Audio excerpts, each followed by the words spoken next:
Momento de establecer contacto con Gerardo García, presidente de Cifarma. Gerardo, ¿cómo está?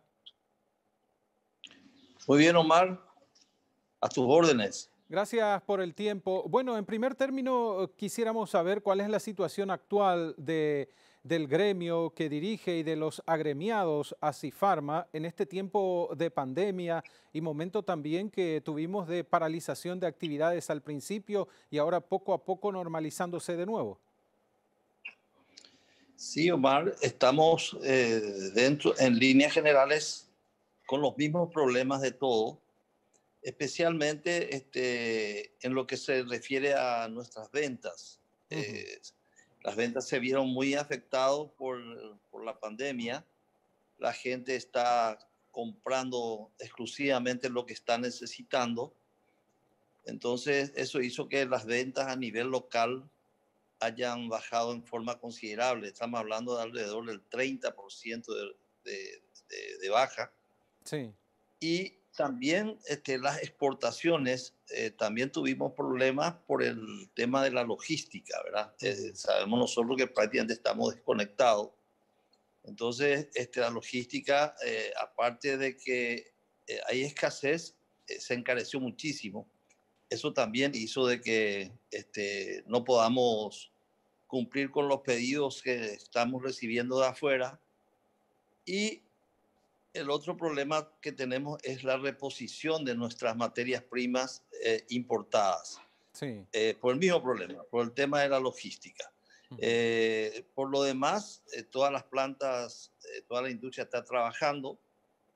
No hay antecedentes, no hay ningún caso de cierre ni de suspensión temporal laboral en ninguno de los laboratorios asociados.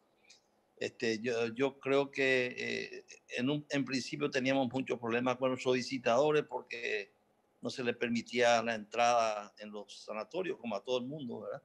Pero eso es lo que se está regularizando ya de a poco y estamos encaminando, nos estamos encaminando por la vida normal dentro de lo que se puede. ¿Cuántos laboratorios actualmente integran el gremio, Gerardo? Nosotros estamos en Cifarma, 20 laboratorios y en total en Paraguay hay 25 laboratorios. Ujú. 5 son los que no son asociados a Cifarma. De esos 20 laboratorios asociados, ¿todos son de capital nacional? No todos, hay dos laboratorios ahora que se convirtieron en capital extranjero, que es Farmacéutica Paraguaya, que hace rato está con nosotros, sus principales accionistas son argentinos, y también ahora Almos, que fue adquirido por un grupo también argentino. ¿Se puede hablar, Gerardo, de un promedio general de inversión entre los laboratorios que conforman Cifarma? Yo lo que te puedo dar es la inversión que tenemos es bastante importante, pero sí yo creo que es importante señalar las últimas inversiones en los últimos 10 años, de acuerdo a la información que sacamos de la ley 6090. Sí. Estamos hablando de alrededor de 100 millones de dólares de inversión en nuestro rubro en los últimos 10 años. Eso hizo de que la industria se adecue a las exigencias del Mercosur y de toda la región, y eso también nos dio la oportunidad para que podamos estar exportando. Ujú. ¿Cuál es la postura de Cifarma en relación al proyecto que busca aumentar el margen de preferencia a la industria local, teniendo en cuenta que es un sector también bastante sensible? Hablamos de producción de medicamentos. Sí, bueno, realmente nosotros tomamos con mucha alegría y esperanzadora la posición surgida a través de los senadores, por iniciativa de los senadores. Tomamos muy bien. Sabemos que en este momento lo ideal sería de que todas las compras públicas queden en casa Ujú. y que nos sirva eso para poder mantener nuestro plantel y, ¿por qué no?, aumentar nuestra cantidad de funcionarios, ¿verdad? Entonces, veíamos con muy buenos ojos.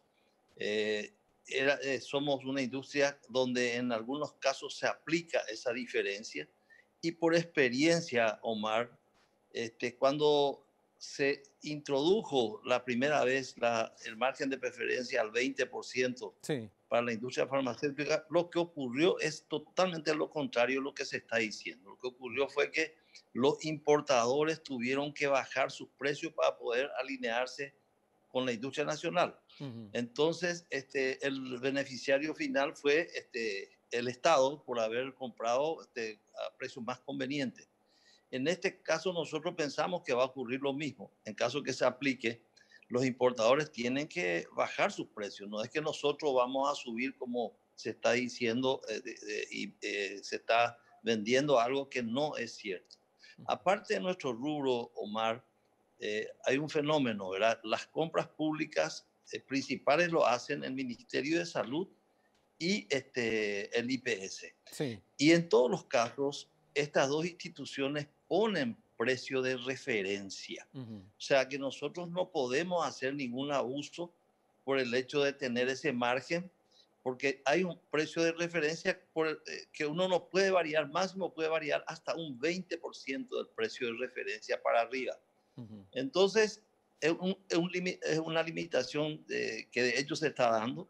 Por otro lado, todas las licitaciones se hacen por oferta a la baja, o sea que uno oferta en forma directa y va pujando con el competidor sin saber si es nacional o extranjero, Ujú. el que está compitiendo contigo, y uno siempre busca ganar en precio, ¿verdad? Para que después uno pueda tener en cuenta. Y también en los dos lugares se hace lo que se llama este, la venta simultánea, o sea que se hace de que los tres mejores precios sean los que sean adjudicados de tal forma a que el que tiene mejor precio lleva el 50, el que tiene segundo precio lleva un 30 y el que tiene el tercer precio lleva un 20. Y son contratos plurianuales. O sea que la incidencia respecto a lo que se quiere vender es totalmente lo contrario. Esto podría beneficiar ampliamente al Estado para sus futuras compras, especialmente en nuestro rubro, ¿verdad? Ujú. Después, respecto a la industria en general, sabemos que los metalúrgicos tienen muchos problemas para poder proveerle a la ANDE como consecuencia de los precios que se están trayendo de los productos que vienen de China Sí. fundamentalmente.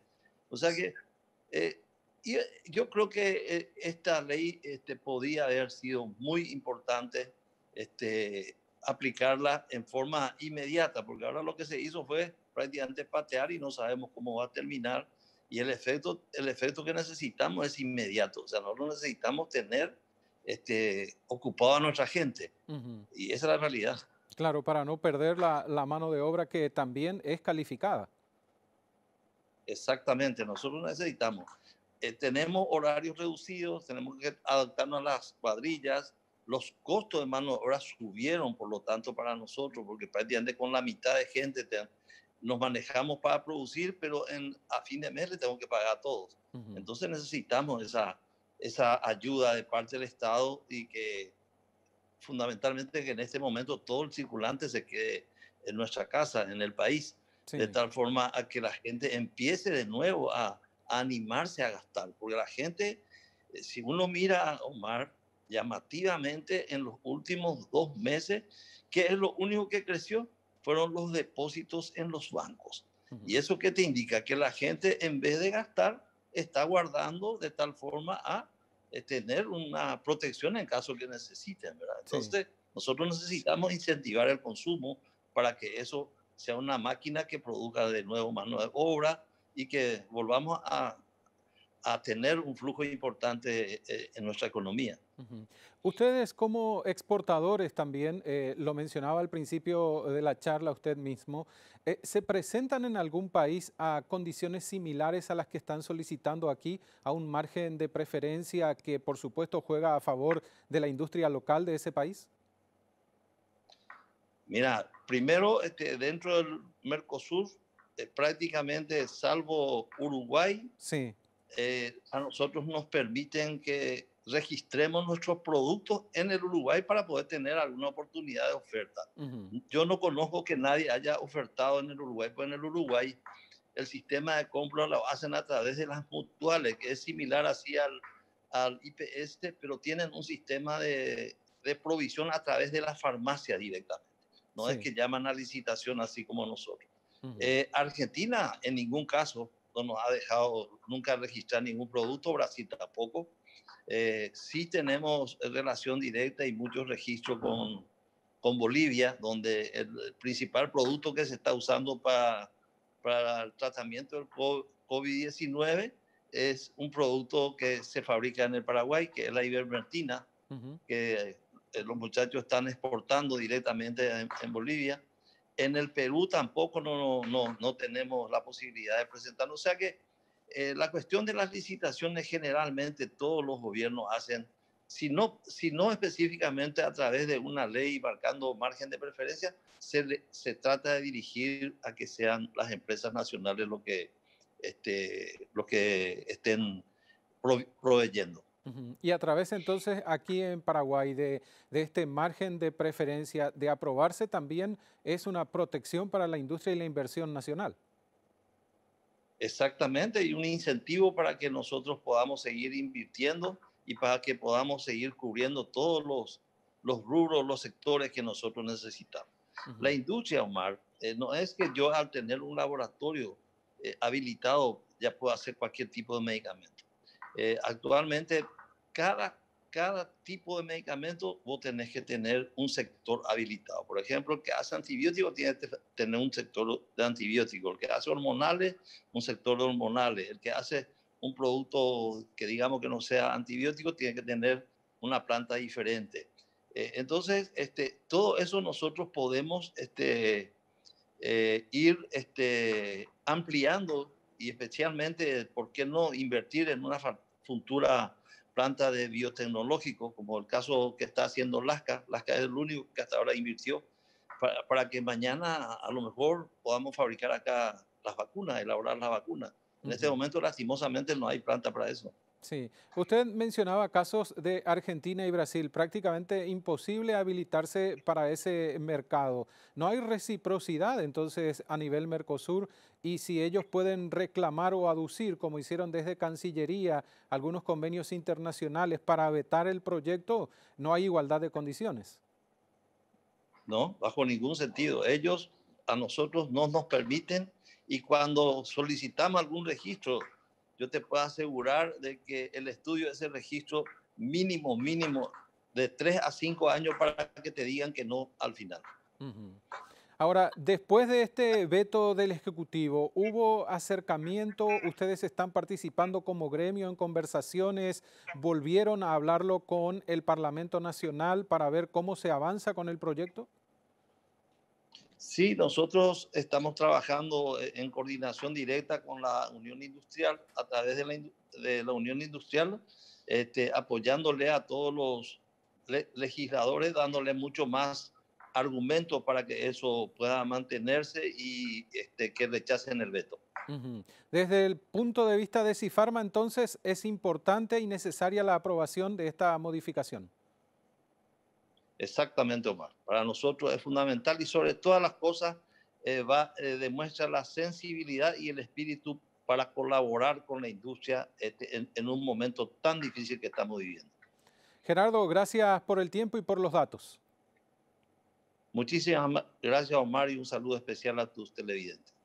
Gerardo García, en conversación con nosotros, titular de Sifarma, nos daba el punto de vista del gremio en relación a este veto a la ley de margen de preferencia para la industria nacional en las compras públicas. Ley de margen de preferencia para productos y servicios nacionales en los procesos de compras públicas. Herramienta útil o distorsión a la competencia. ¿El veto al proyecto fue acertado o fue un error del Ejecutivo? Exposición de las partes involucradas. Análisis de especialistas en el tema. Ley de margen de preferencia en los especiales de ProNoticias. Contactamos al diputado Sebastián García del partido Patria Querida para tener también su versión y su óptica en relación al proyecto de aumentar el margen de preferencia a los productos de industria local al momento de llamados de compra pública. Diputado, ¿cómo está? Gracias por el tiempo. ¿Cómo están? Gracias igualmente, un gusto estar en contacto y a las órdenes. Diputado, en el momento del análisis en la Cámara de este proyecto que pretendía modificar el margen de preferencia para productos nacionales, elevarlo del 20 al 40, ¿cuál fue la postura de Patria Querida? Bueno, en primer lugar, más que el qué, llamó mucho la atención el cómo, ¿verdad? El ¿Por cómo qué? se trató el proyecto. Se abordó de manera rápida, sin mucho estudio y de una manera demasiado simplista, ¿verdad? Cuando en realidad es una cuestión mucho más compleja, ya que hablamos del apoyo que necesita la industria, sobre todo en un momento en que tenemos que hablar de reactivación y en un momento en que tenemos que hablar de vuelta a proyectar a la industria paraguaya, tanto a nivel local como para el mundo. Sí. Entonces se trató, digamos, con un apuro, sin mucho estudio, sin someterlo a consideración de la opinión pública en general. Y bueno, creemos que el proyecto se abordó de una manera transversal, de una manera en que no permitía que se pueda estudiar rubro por rubro, ¿verdad? Poniéndolo de una manera amplia y de una manera generalizada, termina siendo un subsidio a la ineficiencia, ¿verdad? Termina siendo un subsidio que hace que se meta a todos los sectores, a todos los tipos de industria en la misma bolsa, por así decirlo, cuando en realidad algunas industrias, algunos rubros tal vez podrían necesitar un mayor margen para ser competitivas en las compras públicas y otras no necesitan margen porque ya son competitivas actualmente. ¿Y qué pasa? Cuando vos cambias este margen de preferencia de esta manera, de una manera así abrupta, sí, como país un mensaje de poco previsible y da un mensaje a los demás países, ¿verdad? O sea, nosotros no podemos pretender que los demás países se queden de brazos cruzados si Paraguay toma una medida proteccionista de ese tipo. Entonces, en cierta manera, compromete otros acuerdos que Paraguay está abordando en este momento con otros países y con otras regiones del mundo. Si se analizaba en tiempo y forma, ¿se podría hacer un replanteamiento de lo que se estaba analizando, diputado? Claro, ¿verdad? Tenemos que realmente poner en la balanza cuáles son los factores que realmente significarían un impulso y un verdadero apoyo a la industria local, ¿verdad? ¿Qué significa?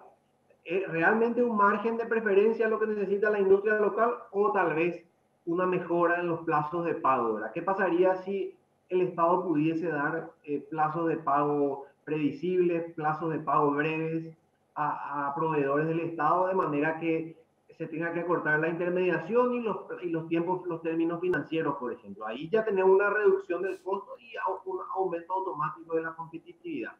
Sin embargo, acá se puso más o menos en confrontación la industria local contra los importadores y esa es una confrontación falaz, digamos, porque el importador paga impuestos, el importador genera también fuentes de trabajo, el importador genera también valor porque tal vez el bien importado es competitivo, ¿verdad? Y tal vez el bien importado sí es el más adecuado. Entonces acá no tenemos que crear, digamos, distorsiones a la competencia leal, a la sana competencia. Entonces creo yo que se armó una confrontación equivocada y lo que en realidad se debe buscar es los incentivos adecuados a los rubros adecuados para darle la competitividad adecuada, tanto a nivel local como a nivel regional y mundial a los productos locales. O sea, ¿qué pasa si hoy un mercado se enoja con Paraguay por este tipo de medidas proteccionistas y termina perjudicando a alguien que actualmente ya está exportando en otros rubros, por ejemplo? Tenemos que ser más cuidadosos, tenemos que ser un poco más estratégicos cuando abordamos este tipo de iniciativas porque puede terminar, el remedio puede terminar siendo peor que la enfermedad, por así decirlo, y puede terminar afectando rubros que hoy ya están siendo competitivos y ya están proyectando a nuestra industria al mundo. Ahora, después del veto, esto vuelve a manos del Congreso. ¿Cuál cree usted sería la suerte que estaría corriendo?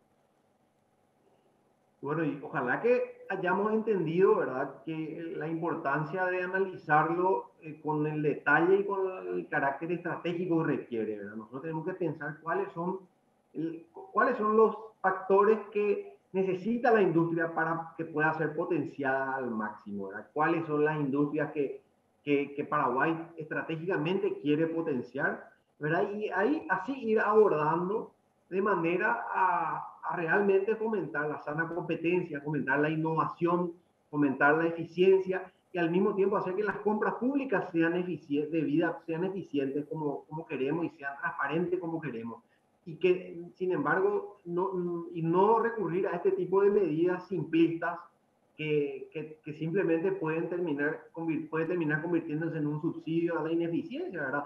Sobre todo en un momento tan delicado en que surgen tantos cuestionamientos hacia las compras públicas. Sí. Y sobre todo en un momento en que tenemos que plantearnos cómo se tienen que realizar las licitaciones, cómo hacemos para que sean transparentes, para que sean justas y para que no tenga una repercusión negativa en el bolsillo del contribuyente, que es el que al fin y al cabo paga, ¿verdad? Porque hay contribuyentes que nada tienen que ver con estos procesos y que indirectamente terminarían pagando compras públicas más caras si es que esta ley se llegara a aprobar y si es que esta ley llegara a estar vigente. No, o sea, no tiene sentido que a igualdad de condiciones, solo por ser paraguayo, un producto cueste hasta 40% más. Es demasiado, digamos, un poco exagerado, hasta si queremos decirlo, algo que termina repercutiendo en el bolsillo del contribuyente paraguayo. Terminaría finalmente siendo contraproducente según su análisis. Claro, terminaría creando una confrontación innecesaria, ¿verdad? Porque es falaz decir que los importadores no pagan aranceles, que los importadores no pagan una cadena de valor que es la cadena logística, no pagan personal. Es falaz eso, ¿verdad? Crea una confrontación innecesaria, crea una ineficiencia en las compras públicas cuando en este momento tenemos que estar estudiando las compras públicas de manera eficiente, de manera que se realicen de la manera más transparente y al menor costo posible, ¿verdad? Crea un contrasentido a lo que es los incentivos a la innovación, a la competencia, y transmite un mensaje a empresas que quieran venir a Paraguay que le va a decir, no, mira que Paraguay es un país que te puede sorprender con este tipo de leyes, con este tipo de iniciativas y medidas proteccionistas, no sabes con qué te pueden salir el día de mañana. Entonces, plantearnos en forma amplia y no en forma así simplista, y ojalá que logremos transmitir ese mensaje, sobre todo por la trascendencia que tuvo incluso a nivel internacional, en la comunidad internacional, ¿verdad? En los países con los que Paraguay tiene acuerdos comerciales, en los países con los que Paraguay ya comercia actualmente. Entonces, es un poco un mensaje de seriedad y de previsibilidad que tenemos que darle tanto a nuestro país, a nuestra economía, como a la región y al mundo. Desde el análisis que hacen de la actualidad dentro del partido, dentro de la bancada a la que pertenece, diputado, ¿qué necesita hoy la industria en esta situación de pandemia? Sectores que se vieron muy golpeados, unos más que otros, pero sí hubo un golpe muy importante. A ver, antes que preguntarnos qué necesita la industria, corresponde preguntarnos qué necesita el contribuyente. Y el contribuyente necesita que se cuide su bolsillo, que se cuiden las compras públicas y que se hagan de manera adecuada, de manera eficiente. Eso por un lado. Por otro lado, la industria necesita plazos de pago. Tenemos estudios que indican que Paraguay está como promedio, está por encima de los 60, 70 días en promedio al momento de pagar a sus proveedores. Si pudiésemos fijar plazos de pago previsibles, plazos de pago ordenados, eso ahorraría en materia de intermediación, en materia de costos financieros para los proveedores al momento de participar en licitaciones. Eso sí sería un incentivo a que incluso pequeñas y medianas empresas se animen a participar en las compras públicas. Entonces, ese es el desafío que tenemos. Ya teníamos presentada la iniciativa de ley de pago oportuno, que está pendiente de dictaminarse y pendiente de ser tratada, que va a ser un incentivo para que pequeñas y medianas empresas participen de compras públicas. Acceso a financiación. Impulsamos la ley de factoraje, que ya está promulgada y próximamente va a estar vigente, que va a revolucionar el acceso a liquidez para muchas empresas, ¿verdad? ¿Por qué? Porque van a poder, esa factura a crédito, ellas van a poder efectivizarla a una tarifa a un costo mucho más competitivo que la financiación actual, ¿verdad? Entonces, ese tipo de factores van a contribuir a que las pequeñas y medianas empresas tengan liquidez, tengan espalda financiera y puedan animarse a participar de compras públicas. Después hay otras políticas como, por ejemplo, el incentivo a compras públicas innovadoras, que, por ejemplo, el Estado participe en nuevos rubros específicos en los cuales queramos ser competitivos, tanto a nivel local como a nivel regional, que el Estado participe en facilitar apertura de mercados para exportación y en que nuestras embajadas funcionen como intermediarios para al momento de abrir puertas a nuevos mercados. Esos son los factores que realmente donde hay que mimarle a los industriales locales, donde hay que mimarle a los productores locales para que no pensemos solo en nuestro mundito que es nuestra economía local, sino que pensemos ya en proyectarnos a la región y al mundo, ¿verdad? Sobre todo que considerando los beneficiosos acuerdos internacionales que está sufriendo nuestro país. Diputado, entonces, una vez que vuelva al recinto de la Cámara Baja del proyecto, la postura de Patria Querida es invariable. Claro, no, la postura es darle un abordaje mucho más amplio a los incentivos que requiere la industria paraguaya. Darle los medios, los accesos a la financiación, a previsibilidad en términos de pago, a fomento a la innovación, a facilidades en las relaciones laborales, en las relaciones contractuales, ese tipo de cosas, ¿verdad? Entonces creemos que esta medida así puntual es demasiado simplista y termina siendo más perjudicial que beneficiosa. Por lo tanto, sí, nos vamos a mantener en el rechazo, o sea, de aceptar el veto, y ojalá que logremos entender de que estas no son las medidas que generan el verdadero incentivo al desarrollo de la industria. Entonces tenemos que ver recetas que realmente funcionaron y recetas que puedan dar generación de mano de obra, que puedan realmente incentivar a que la industria se proyecte y dispare y crezca como esperamos e impacte en la economía local de la manera en que queremos que sea. Diputado, agradecemos su tiempo. Muchas gracias y a las órdenes siempre. El diputado Sebastián García con nosotros en representación de Patria Querida, ocupa una banca en la Cámara de Diputados. Nos manifestaba detalles de la opinión que tuvieron al momento de analizar el proyecto en la Cámara Baja y en ese sentido, por supuesto, ellos también votaron en contra de este proyecto.